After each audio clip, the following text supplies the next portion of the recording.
Bonjour à toutes et à tous. 7 minutes sur le progrès, c'est ce qu'on m'a demandé. Alors allons-y, pas de temps à perdre. Sortons un peu de notre bulle et regardons un peu ce qui se passe dans le monde. On sort de cette bulle ici. L'humain fait beaucoup de progrès avec l'humain.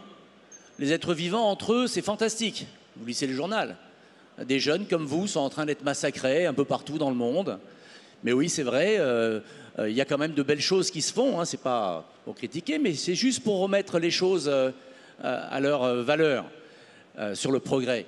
Vous lisez les articles dans les journaux. La future navette spatiale va coûter 100 milliards, donc ça fait un beau marché à prendre, mais bon, d'accord, super. On va aller sur Mars, super. Vous lisez dans le Figaro hier que la guerre en Ukraine a permis l'élaboration de nouvelles armes. C'est fantastique, l'élaboration de nouvelles armes destructrices. C'est génial. Le progrès. Ah oui, hier dans le Parisien, nos téléphones sont espionnés. Alors le téléphone, c'est un objet de communication, mais non, brusquement, c'est un objet d'espionnage. Waouh.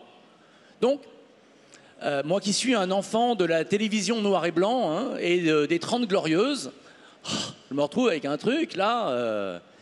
Alors heureusement, on est plutôt entrepreneurs et gens qui développent des entreprises. Alors quand la forêt brûle, on doit tous être colibris. Alors j'ai pas le temps en 7 minutes de vous faire la fable du colibri, mais la fable du colibri, c'est la fable de l'optimisme. Chacun prend sa petite part pour que le monde aille mieux. Alors, il y a plein de sortes de progrès, mais on m'a demandé d'être personnel. C'est quoi le progrès pour moi ? Pour moi, le progrès, c'est vivre mieux demain qu'aujourd'hui. Mais pas tout seul, parce que tout seul, ok, ça va 5 minutes. Avec toute la collectivité qui vit mieux demain qu'aujourd'hui. Voilà, pour moi, c'est ça, ma définition du progrès. Alors, j'ai fait 10 ans d'études chez les jésuites. Et chez les jésuites, qui sont les serviteurs de l'État, parce que c'était les confesseurs des rois, on devient quand même assez conscient et responsable. Et donc, j'ai appris pendant mon éducation là-bas que chacun avait sa place dans la société, que vous soyez plombier, que vous vendiez des primeurs, que vous soyez acteur, que vous soyez dans l'administration, que vous soyez chef d'entreprise, chacun sa place et chacun son rôle. Donc, moi, j'ai essayé d'appliquer ça. Et alors oui, je suis allé faire du commerce. Le commerce chez les jésuites, on ne m'a pas excommunié, enfin pas loin, je suis passé à côté. Mais oui, le commerce, c'est mal. Mais pourtant, le commerce, c'est les rapports entre les gens, on parle d'un pays à un autre, on parle de produits, etc. Vous savez bien, c'est quand même le commerce qui fait vivre le monde. Et donc, moi, j'ai démarré, et c'est là où le progrès, pour moi, il s'est inscrit dans ma vie sur 2 thèmes, mon métier et mon entreprise, ce qui est un peu différent. Mon métier, soldeur. Alors le métier le plus basique du monde, 1985, mon associé et moi, pas d'argent, 20 000 francs, on achète les stocks des marques et on essaye de les revendre à des gens qui les vendent dans les réseaux de détaillants. Et on fait ça, et alors bien sûr, c'est le métier le plus basique, pas besoin d'études, rien. Le b.a.-ba, on démarre avec rien.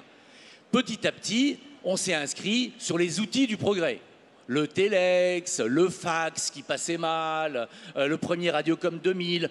Donc tous des outils de communication. Et le métier était le même, on n'avait surtout pas évolué. Et puis c'est vrai qu'on a pris le train du digital. Ah ça c'est vrai, on a pris le train du digital, on n'y connaissait rien, on a vu un truc qui arrivait et on est monté dedans. Et c'est vrai qu'on a transformé une boîte qui faisait 30 millions de chiffre d'affaires à l'époque dans une boîte qui en fait aujourd'hui 3,5 milliards.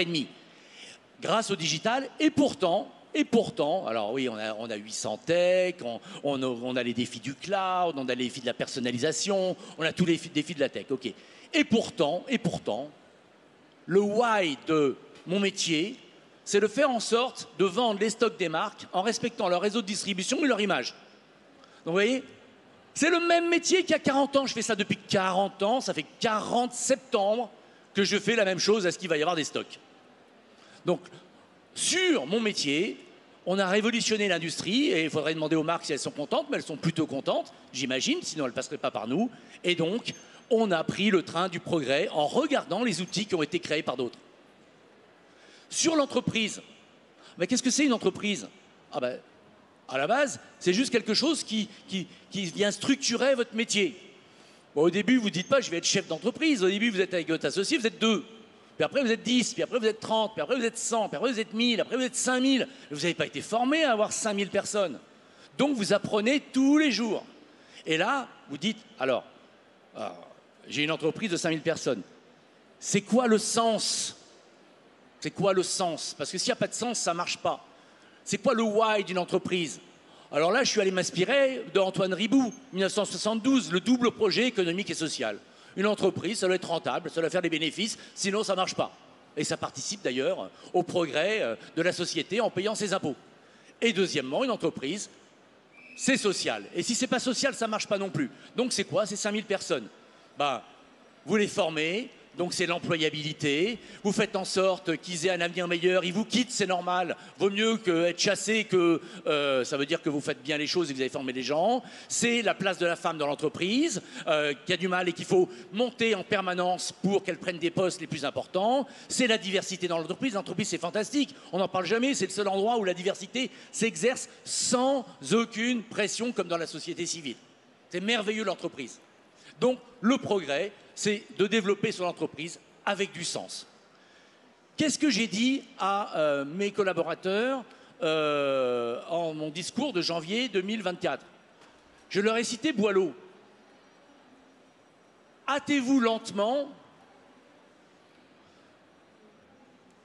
sans perdre le courage, 20 fois sur votre métier, remettez votre ouvrage, polissez-le sans cesse et le repolissez. Donc pour moi, le progrès, c'est regarder comment l'humain va être derrière en permanence pour utiliser l'outil, le transformer pour faire mieux les choses, au bénéfice de l'individu et de la collectivité. La bombe atomique, le progrès de la bombe atomique, c'est pas la bombe atomique, c'est la dissuasion. Merci. Qui donne envie d'autre chose. Et on nous fait croire que le bonheur c'est d'avoir